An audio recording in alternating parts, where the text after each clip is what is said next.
Brother, I don't know if you know this, but I think you hit the bridge. Yeah, I like the roof of your truck's missing. Yeah, I don't know if you noticed that. Yeah, no, I say it's a convertible now. It's an open top. May 2nd, 2026. This is the comic reporter. I don't think that's that bad. I mean, it's not that bad.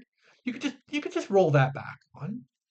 Yeah, the roof is clearly in one piece. You might have to smooth it out in some places, but really that's no worse than a can of half-eaten anchovies. Just roll the roof back on. Get somebody up there, hand them up a big long bar, and just roll the roof back on. You may need to smooth it out a little bit, add some shrink wrap. It's fine. It's fine. It's fine. It's fine. It's a minor injury. Mario is complaining that this was unheard of 10 years ago, and he's right, but I think he's being a little bit too grumpy. This never happened 10 years ago. I think that may have been the problem. It never happened 10 years ago. It just never happened at all, Mario. That's why we needed these drivers. We needed this. I'm glad you're okay with everything being boring, but I'm not. It's boring when everything goes right, isn't it? Isn't that boring? I don't know why we're complaining about this. This isn't my truck. It's not my bridge. It's not my driver. It's just a dude opening a can of anchovies and then other people pretending like it's a problem. Like it just can't be like this is permanent damage.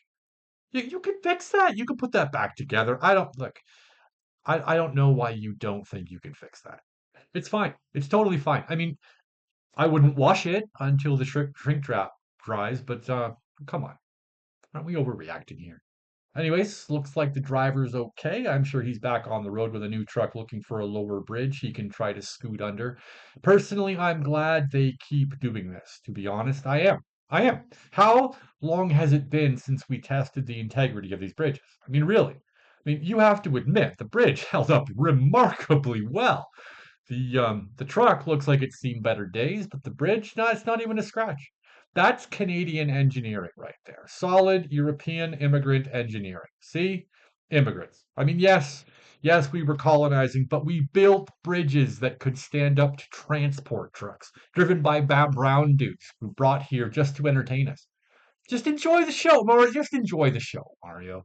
That bridge, I mean, the bridge completely extracted that drug's dignity, though, didn't it? Completely. I don't know how they build them in India, but I'm gonna say it's probably not like that.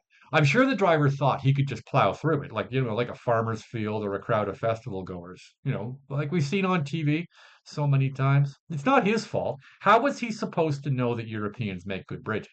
He had no way to know what would happen. None. Not every other bridge he's driven through just collapsed like it's supposed to. Come on. Be nice. He's trying to integrate. This is just how he learns. Let the man learn. I mean, am I the only one in this ecosystem right now? Really? The only one? Am I the only sane one in this ecosystem right now? Really? We have to be fair. What if he didn't hit the bridge? What if the bridge hit the truck? What if we have this backwards? What if the bridge saw the truck coming and said, you know what would be really funny? Just drop 2 feet. Like it's a joke. It was a joke. It was a joke. Clearly, the bridge enjoyed it. You have to look at both sides. You have to look at both sides. It doesn't have to be the truck's fault. Maybe the bridge was just playing a prank. Yeah, you guys can look at the police report and talk about physics and gravity and reality, but I'm going to look at the bright side. We now know that that bridge is way more structurally sound than anyone could have predicted, and it's possible we have sentient infrastructure taking the roofs off of trucks that have specifically Indian drivers, racist bridges. Yeah, very well. Yeah, very well built racist bridges with an attitude. And if you think about it, you'd be upset too if you'd been left out in the Canadian winter wondering why you'd never seen any trucks. Of course, it was hostile. I would be hostile. Wouldn't you be hostile? Decide what. When's the next time that bridge is going to get a chance to get a good look inside a truck? I mean, really? Yes, it was empty, but that's not the point. The point is that for once, that bridge got to do something fun. and I'm happy for it. It is kind of odd that this only happens to our newest arrivals, though, isn't it? You don't see the infrastructure of this country consuming any other race or color of people. Maybe our whiteness did bleed over into the preferences of our constructs. What is that? Do you think that's possible? Maybe all of this damage isn't the truck driver's fault at all. Maybe it was the hockey team that was racist. You ever think about that? You ever think that maybe Humboldt was karma? No? Yeah, I mean, either not. So, look, listen, I thought I'd take a shot at it. If it was a decade ago. Relax, chill out. I don't mean it. That was a tragedy. But my point is that if the government didn't do anything about that, then they aren't going to do anything about this. This is a bridge. That was a bus full of amateur hockey players. One is worse than the other. On the scale of tragedies, this bridge just it doesn't line up. Cheap labor comes at a cost. That's all I'm saying. That's literally all I'm saying. Free truck licenses and half price drivers come at a price. Sometimes the price is human. Sometimes that price is the roof of a delivery truck, and sometimes it's a bus full, and sometimes it's a bus full of hockey players. But clearly, it's a price Canada is willing to pay for our underclass working elite newcomers. And personally, I hope it never ends. I hope it never ends. Free content all the time. Jokes that basically write themselves. Yeah, I'd like to get on my high horse with all of you biting my nails and screaming about deportation, but let's be honest. That has a shelf life. It does. If you start deporting people, eventually you run out of people to deport. And then what? Then I have to start writing jokes again. And that is just so much work. It's work. It's so much work. I prefer to just go outside, wait 5 minutes, and see someone who's obviously new here do something so wild that I have to talk about it in a video. You just call me insensitive. Call me whatever you want, actually. That's fine. That's how this works. You can't comment for an hour after subscribing anyway, so at least you'll have time to think about it, what you're going to say.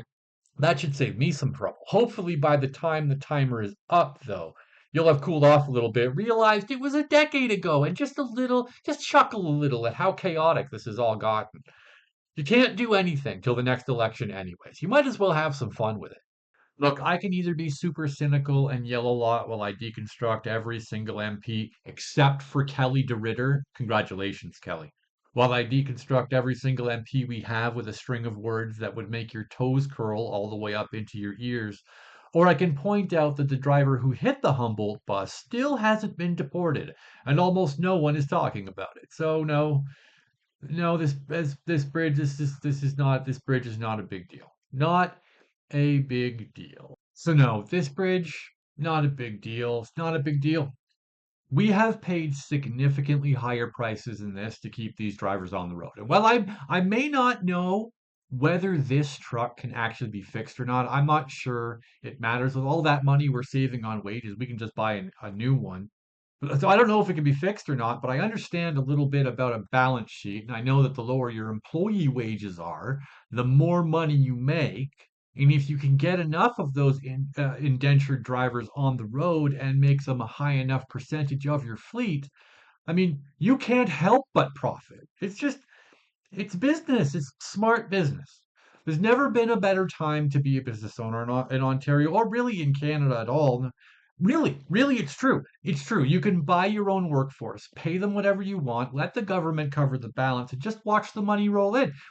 I mean, for now, until everyone else is broke and no one can afford what you're selling. But why is that your problem? You got in, you got out.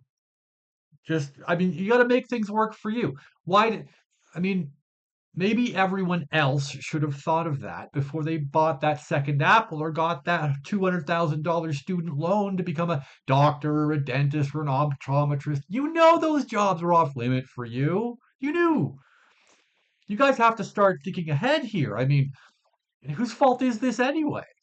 If you're going to have standards or expectations when you committed to doing everything the way you were told it would work by the government you have in place, I don't know what else to tell you. I don't know what to tell you. The government of Canada did what we call in the business committing to the bit.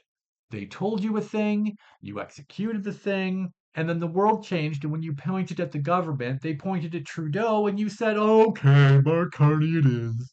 I mean, it pretty much went according to plan. So honestly, if we can build a bridge low enough to lobotomize a truck, we can lower the bar for our standards on what we expect out of the workforce of this country. And I hope we do. It benefits me. Just keep being nice and do nothing, but make sure everyone thinks everything is all right. That way, I can keep not having to write jokes in order to make people laugh, and you can keep getting mad that I don't have to work even a little bit to find things in this country that make me laugh. I mean, we could fix it, but I mean, what's the fun in that?